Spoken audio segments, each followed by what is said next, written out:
apa kabar semua? Hari ini resipi saya memperkenalkan tomato sauce chicken. Nama saya Mega, you're watching Cook Taste with Mega. Hai kawan-kawan, kalau ingat nak masuk, nak tengok resipi yang lain ke, nak buat resipi yang lain ke, boleh masuk video saya. Saya akan buat banyak resipi. So, jom kita pergi memasak. Come! Garam sedikit, serbuk cili kering sedikit dengan serbuk kunyit, bergaul dengan mix well. Goreng sampai garing garing pun boleh, lembut pun boleh, tapi mesti mau kasih dia berwarna cantik lah, kasih goreng.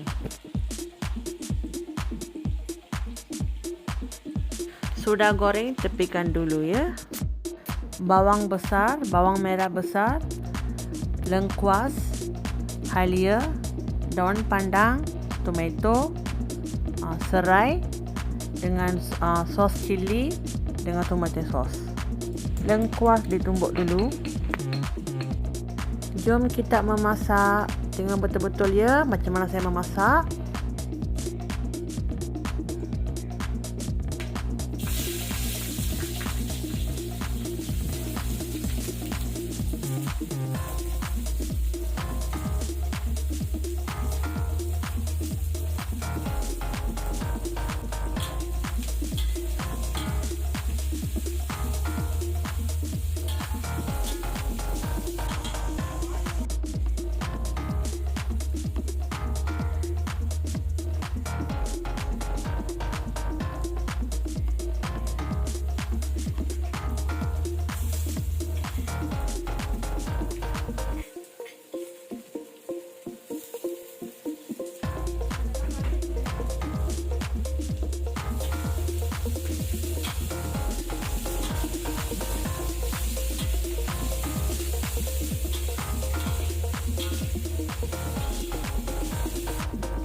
Yang ni halia dengan bawang putih paste sudah masukkan ya.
Thanks for watching. Please like and subscribe to my channel. Thank you.